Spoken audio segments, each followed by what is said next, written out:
Well, hey guys, Thorzax here, and I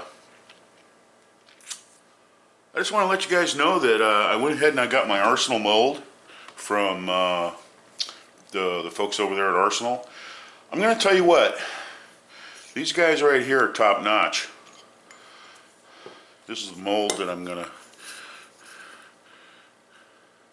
be casting up here pretty soon. They're 200 grain full wad cutter, and you can get it in two different styles. Now I got this one here without the gas check. These are just straight cut. You can get one that has like two, cavities for a gas check, and then three that don't, or vice versa, or you can get them all in gas check design. It's really up to you. The gas check design is for, a hunting application. Super duper crazy, 44 Magnums, 200 grain, full power loads for like hog hunting and stuff like that. And, I was thinking of something. If you got one of these in a gas check, and say like you were to powder coat these and then go ahead and gas check them and then load them in the 444 Marlin, you would have the hog the hog killer from hell. I mean that would definitely drop them in their tracks. So anyway, they're very well made. I went ahead and I took the liberty to go ahead and deburr the edge. I went ahead and ran a stone all over here on the edge, and took off all the burrs. I noticed when I first got the mold that when I opened it up a few times, it left these scratches on the top. They're just, they're just superficial little scratches there. It doesn't hurt anything. But over time, these here will cause little burrs here on the edge. And what will happen is that, you'll start having more sticking, in your mold. And that's not a good thing. Primarily, the reason why I went and bought this mold was because I wanted to put together some wad cutters for the 44 Special. Now, I'm going to go ahead and load some of these 200 grain into 44 Russian cases as well. I'm going to go ahead and try that in the 44 Special and see how those shoot as far as an accuracy load. And I'm also going to go ahead and I'm going to load up some for the 44 Magnum. As you guys know, this has made a trip to Ruger and it's come back, and they didn't really do anything to it at all.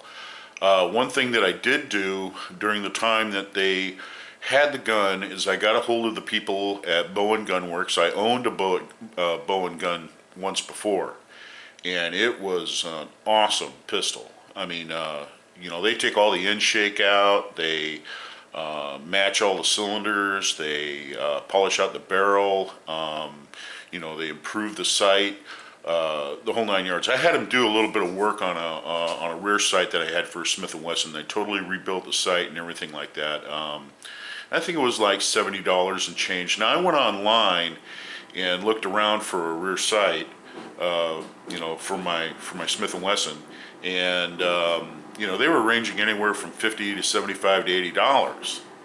So I already got a sight, so I just went ahead and sent it to Bowen, and they went ahead and rebuilt it. And not only that, Smith & Wesson, they're the ones that went ahead and referred me to Bowen Gun Works. So Bowen Gun Works is kind of expensive. If you've got a Ruger already and you want to go and have it gone through and have the bigger bushing put in, and have it gone through, have the trigger work done and all that stuff. They do a package deal on that for about $700. If you already got the pistol, I think it's money well spent, because it's going to be accurized when you get it back. You're always going to be happy with it. And, you already got the pistol. So, all it does is improve something that is already a proven performer. I mean, Bowen does take these Magnum pistols and they make the 500 Labyrinth. These are, 475 Labyrinth, you name it, 480 Ruger, whatever. I mean, whatever you want this revolver to shoot, they could pretty much make it happen. They're at Bowen Gun Works. So, kind of pricey, but you're getting quality work. It's done work. It's done. The right the first time, and you don't have to mess around with your gun. I mean, they stand behind their product. They've been in business, since the early 80s. And, really, the guy that runs the place, I mean, he's the guy who called me about my rear sight, my Smith & Wesson rear sight. He asked me a few questions and what sight blade I want and this, that, and the other thing, and they had it turned around and they sent it back to me. It was like brand new.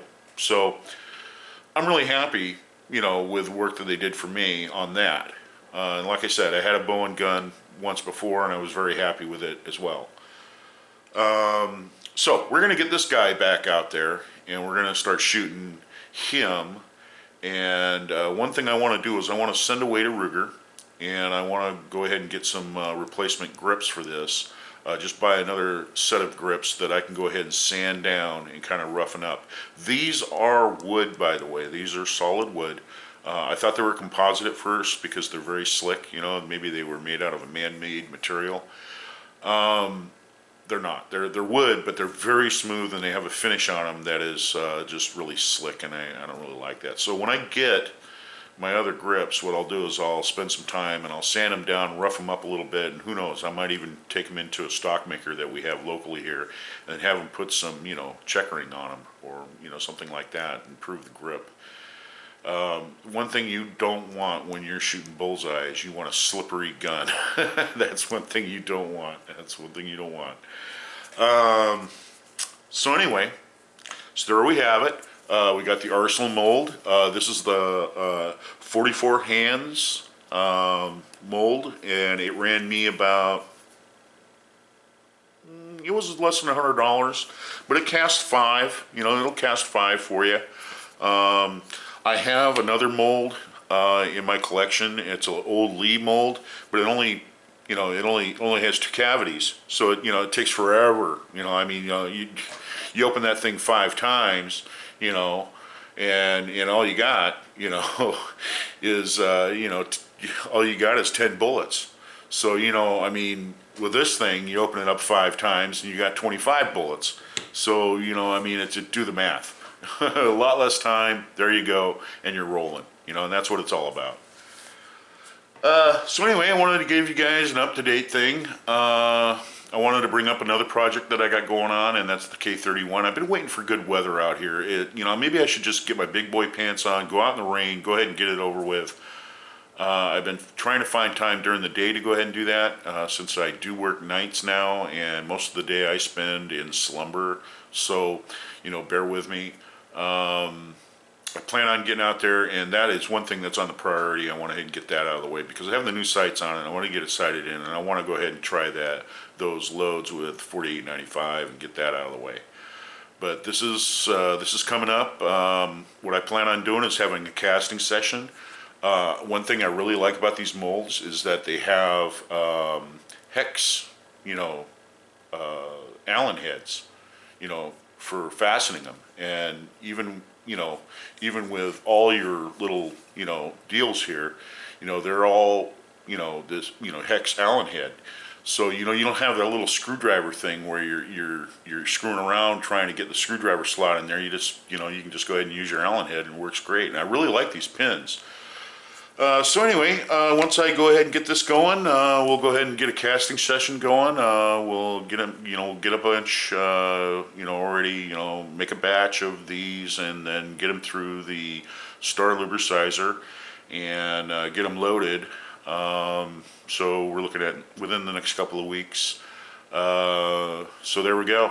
I wanted to give you guys a little update, and that's it. What a pair, huh?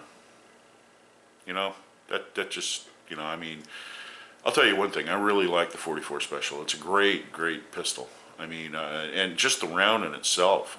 It's just, it really opens up a lot, I guess, that a lot of people really didn't, discover about the 44 while it was a special, and they, came out with a 44 Magnum. The 44 Magnum just kind of took over. But the 44 Special itself, can be loaded in a lot of different ways. The 44 Russian, well, you can fire that through it. It's got good accuracy, good recoil. It's a good hunting rifle, hunting pistol. It's got everything that you could probably want out of a pistol. I mean, 1150 feet per second. You can load stuff up there around 1150, 1200 feet per second with this. And what more do you really need? I mean, within the ranges of a handgun. I mean, now granted, the 44 Magnum can, you can really, push the pressure limits up there with the 44 Magnum, and take game at further distances with a 44 Magnum. And if I was probably to go out, deer hunting or something like that, and I was in a tree stand and I was handgun hunting, I'd probably take my 44 Magnum rather than a 44 Special. But the 44 Special will do it. So anyway, that's my take on it. This is Thorzax. I just wanted to cut a short video, let you guys know what was going on, what's coming up. We'll get this thing mounted in a set of handles, and we'll get the RCBS Pro Melt going. We'll make a batch of these and get them through the Star Lubricizer, get them all lubricated and everything, start loading them, and then get this bad boy out there on the range. And somewhere in between there, I'm going to get the K31 out there and get that thing sighted in and do some accuracy testing with it as well. So anyway, this is Thorzax. Thanks for being patient with me. I wanted to go ahead and give a shout out to my buddy Elvis and Johnny and Fortune Cookie. You guys have been coming out with some great videos here lately, and I enjoyed every one of them. I mean, it's great. Just watching you guys get into the hobby, it's awesome. I mean, all the little aspects, all the little branches of the tree, it's pretty cool. So anyway, Thorzax signing out. You guys have a good day. In the next video, we'll go ahead and get some casting going. So until the next video, we'll see you later and have a good day.